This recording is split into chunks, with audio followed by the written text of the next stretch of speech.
Welcome back to Season 1 of the America Premier League in a tournament that has $20,000 on the line for first place and 1,500 WCS points.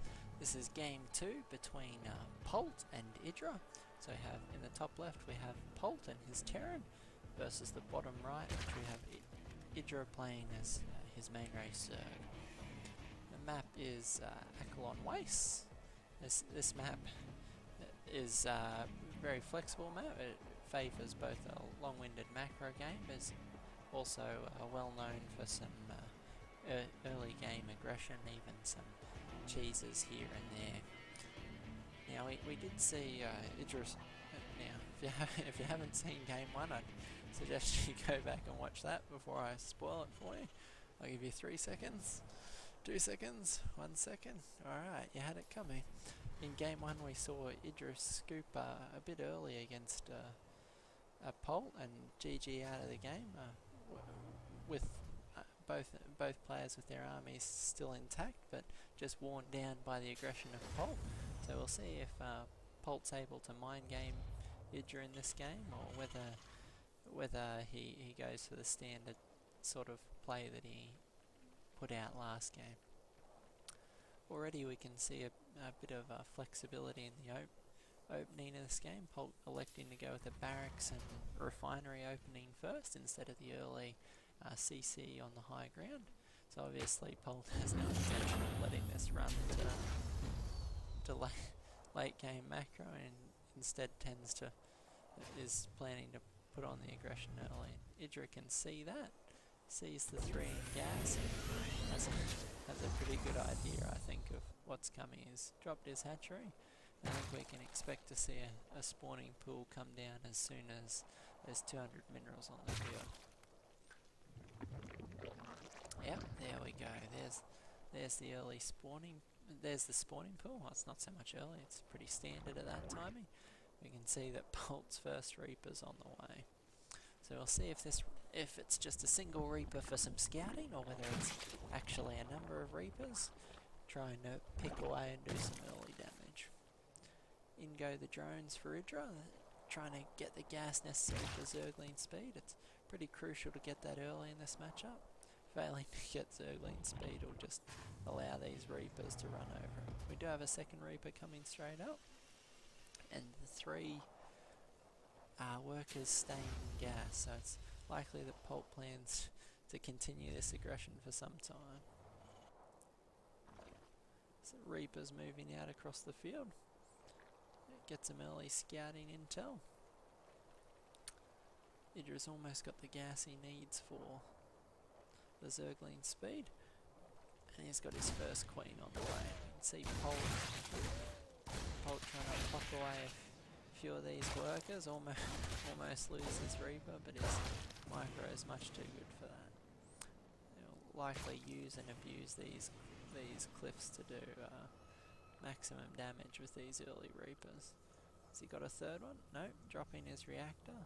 He's not going to go for any crazy amount of Reapers, but 2 probably just to keep plucking away at these Zerglings. Once speed is out, it'll likely be the end of this harassment. But Polt will definitely have gained the scouting intel.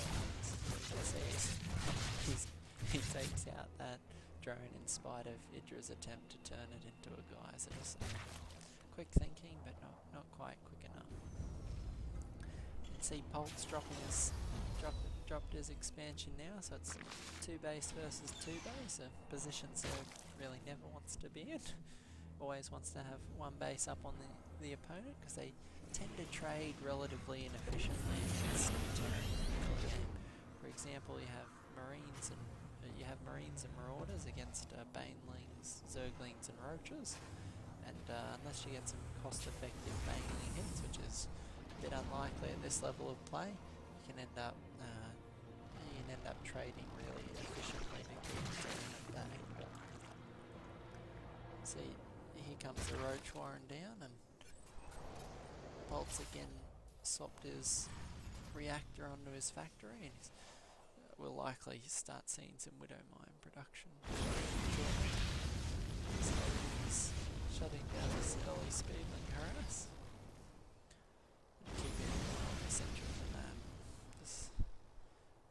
it's a bit painful for Idra to be losing this side, as he has no way of knowing now that Polt has his third orbital well underway, and before Idra gets down his third base, Polt's likely to already be muling and dropping workers out of these CC, and we can see that he's indeed producing 3 SCVs at a time.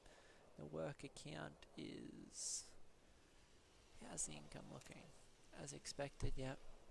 Polt is 1600 to 1300, and while he's down by 1 or 2 workers, we'll quickly see that go the other way, as Idra is stuck using these 2 hatcheries to produce enough troops to hold off this threat. See, he's built a number of roaches here, and Idra is in a fairly comfortable position. He can pull back and drop enough defense to hold off this 2 base time. There's very little Idra can do to transition into like this. He's still, it's not an all-in by any stretch, but the fact that he hasn't dropped the 3rd base really is leaving him well behind the Terran. If he doesn't do significant damage with these banelings and roaches, we could see him quite behind. Position is very difficult, particularly against the player Polt's character. You can see him consistently managing all those money shots from him, melting down almost all the banelings. You see Polt currently muster the best defense he can. Clinging off. There we go. Idra GG's out. Being unable to break those supply depots really left him short.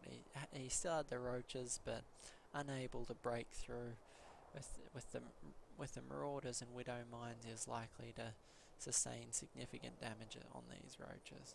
Had no detection anywhere nearby. These widow mines, these 4 widow mines here, would have done massive damage to these roaches as they tried to break into the base. As you can see, going 2 base first, 2 base always ends up with a Zerg behind. Even at the end of that, we still had Polt with a substantial bank. So it looks like Polt will proceed through to the next round, and Idra will drop into the losers bracket, and Polt moves on with a clean sweep 2-0 to move into the next round. Hope you guys enjoyed this cast. If you did, by all means, please like it or give it the old thumbs up, and share it on Facebook or Twitter with your friends. This is Sam at Aussie StarCraft signing out.